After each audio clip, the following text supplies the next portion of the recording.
Hello and welcome to the channel. Today's video is in the first of a series of short tutorials aimed to give you, the painter, the tools to make great looking miniatures. These are skills, tips, and tricks that I've used over the years of painting that I think anyone could really use at any level of painting. I'm a commissioned painter and I literally paint models every day, so I thought, why not start recording myself paint them? In this first video, we're going to use the theory of colors and values and color value to help us tackle a project quickly. When we talk about color value, it is a theory in painting, but also it's used a lot, and you'll see videos about miniature painting. Today we're just really going to use it to sell an effect, a specific effect that we're trying to do with armor paneling, and it's a very quick process and it's very effective, especially when we use it with the way we're going to use it. Quick disclaimer here, I paint for a living, so I have airbrushes, I have all the tools you could possibly want. It's not necessary that you do have an airbrush or don't. I show in many of my videos coming up, I'm going to show you how to use an airbrush and a usual dry brushing scheme, as well as regular paint brushes. At the end of the day, they're just tools to help us create things that we see in our minds and what we would think is cool. And today, I'm going to use some Trench Crusade models that I printed myself and that I really like. Now, to start off, all models have been primed in Vallejo Surface Primer Black color. It's my favorite primer. It's great. I use it for everything. It's fantastic. After the priming step, what I'm doing here is I'm just base coating everything in Vallejo Black Gray color. It's a very good base color for a lot of things that I do, and I just really like it. The first step in laying down values, or a color theory value, is that we're just going to take a 1-to-1 mix of Vallejo Black Gray and Vallejo Neutral Gray, and we're going to shoot or paint this in the middle of our armor panels. This is a technique that you'll see a lot in scale hobbyists, old school hobbyists that paint tanks. It's a panel painting technique that I really like. I use a lot of different ways, and this is just one of them. It's very effective in creating this artificial light effect. Now again, it's not true lighting. It's not like a light that's over our head that's coming down and showing our shadows and highlights. This is a certain look that I'm going for. Here I'm using a dry brush with the same color 1-to-1 ratio to stipple the color onto the model, and the same thing I'm doing with the airbrush to show you that you can do it in both ways.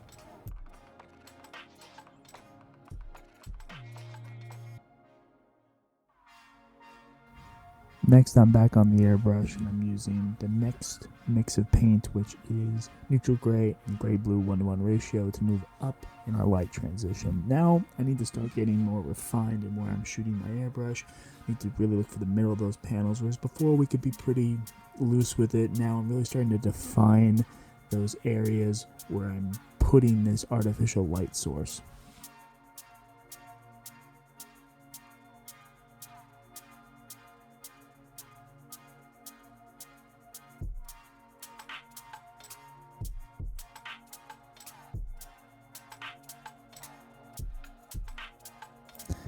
This next section here, I'm back on the dry brush. I kept this in to show you, how to fix a mistake. I don't see a lot of, painters out there actually making mistakes and showing how to fix them.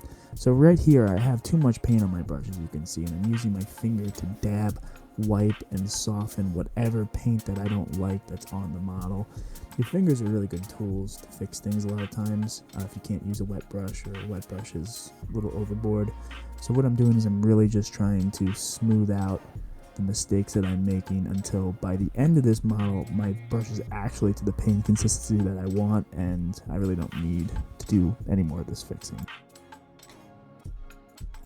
Back on the airbrush, we have our last color, which is more gray blue than anything. This is our last color, and I'm being very precise here. Low PSI, just really shooting towards the middle of these panels that I've created this light effect, and really just hitting this highest light point. Now, in an effort to keep this video short and concise, I've cut out all me painting the filigree and the fillers and all the other stuff, basic colors for a lot of that stuff. I just really want this video to show you how I'm doing this paneling option. Now we move on to the good sauce, the good stuff.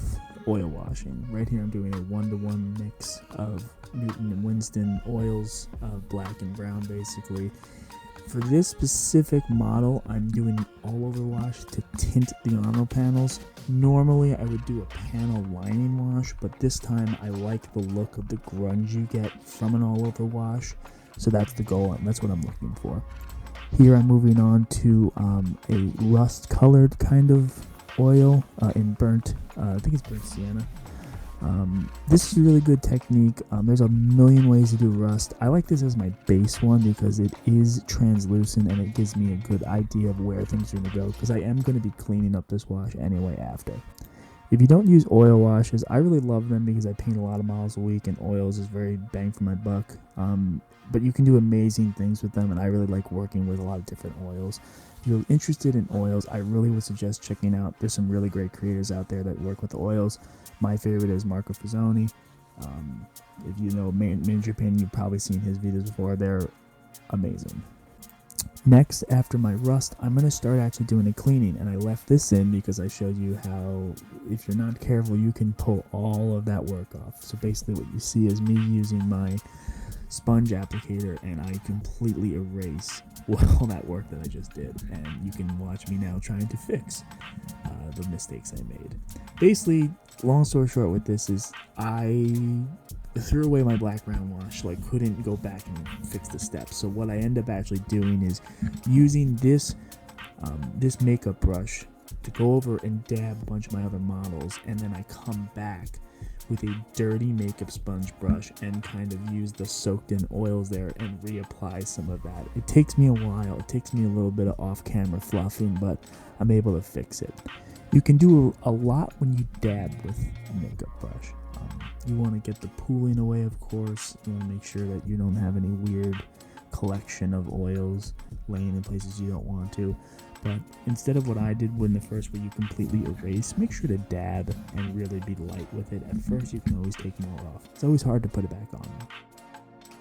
With this final step, we've really set our animal panels up to what we want them to be. After this, what I do is I come in with an airbrush. I come in with a few different things, with my airbrush, with my dry brush, and regular brushing to hit my highlights. You know, your basic highlight steps that you would do in any model. I kept them off camera to keep this video short. The goal of these videos is to keep them short and to try to focus on one aspect of a painting process and highlight it. If you want to know more about this specific project, I have tons of cut footage and I could always make another video. I have tons more videos to come. Like I said, I paint every day and I do a lot of pretty cool stuff, especially OSL, effects, that kind of stuff. I'll be putting out a lot of videos like that. If you like the video, please like, subscribe to all the YouTube complimentaries. I'm trying to just get started out here, be a part of the community, and just give you guys information that I wish I had when I started, or that I always think is a good thing to learn. I'm no expert in this. I'm learning every day. I enjoy learning. I think it's a great hobby, and I try to say, hey, if you can get into it and you can get into it easy, why not?